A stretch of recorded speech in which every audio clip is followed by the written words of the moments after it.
This video is sponsored by DistroKid. Full disclosure, you know me. If you're not familiar with DistroKid, is the easiest, quickest way to get your music out on all stores, all digital platforms as an independent artist. DistroKid will get your music on Spotify, iTunes, Apple Music, Pandora, Amazon, Google Play, Tidal, iHeartRadio, YouTube, Deezer, and another 150 platforms. You keep 100% of your earnings and you only pay $19.99 a year to upload unlimited songs or album when other platforms charge twice the amount for one album. DistroKid has already in place the splits. So if you wrote a song with some other songwriter or members of your band, DistroKid will automatically route any percentage of earning from any track to anyone automatically. Distribute cover songs legally, that's very important.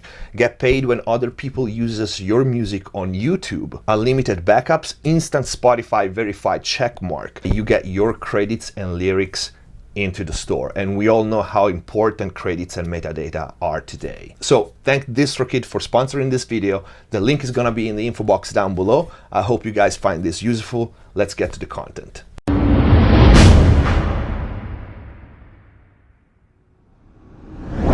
Hello everyone, welcome back to MixbusTv. Hope you're having a great day.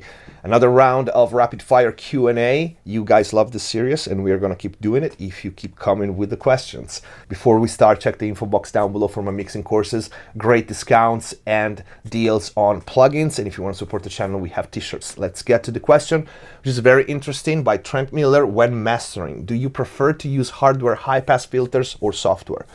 If software, do you put them before and after the hardware chain or just after the hardware? And you do ever use low-pass filters when mastering? Somewhere above human hearing at say 24 or 27. That's a good question, I like it. I prefer hardware filters. I have two. Nothing wrong with digital, but I prefer hardware. I have my louder now lift off chop shop filters and TLTQ, which are amazing low pass and high pass filters. And then I have my main mastering EQ, in this case mix 2-bus mix and mastering EQ at the moment, which is a Drummer 1976, which is great also because of the filters he has. The high cut filter starts at 32K. So is way beyond human hearing. And the low cut filter starts at 10 Hertz. I love that.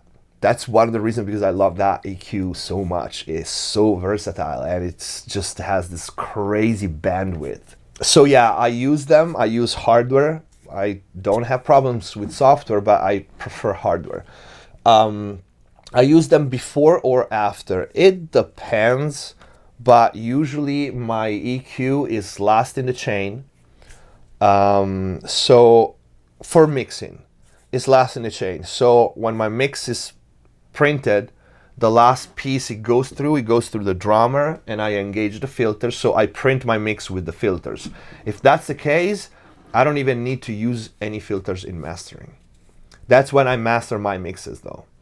If I master someone else's mix, I usually use them first because they're usually uncontrolled, you know, too much low end or too much high end, or maybe I'm reshaping the high end, so I'm boosting with a shelf and then I'm using the filter to gently reshape the high end, or same thing in the low end. So if I'm usually mastering somebody else's track, I use filters first and then I run into either my hardware chain or plugins.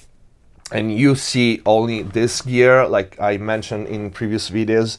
I'm surrounded by gear right now. So my 40 units of gear on the floor because we are waiting for the room to be ready to put all the gear on the new desk, which I'm waiting for. So yeah, there's several chains that I use for mastering, and usually I use those. I use filters first. My Mixbus EQ, which you can see in some old videos in my old studio, I do have filters there as well, high pass and low pass switches. So yeah, I love hardware filters. I think this is it for a video. I hope this answered the question. I hope the video was interesting for all of you guys. If you liked it, please don't forget to leave a like. Check the info box down below before you go. Leave all your questions and comments for the next Q&A, the live streaming Q&A, which I promise I'm gonna set up soon. Thank you for watching. Subscribe if you haven't already, and see you next time.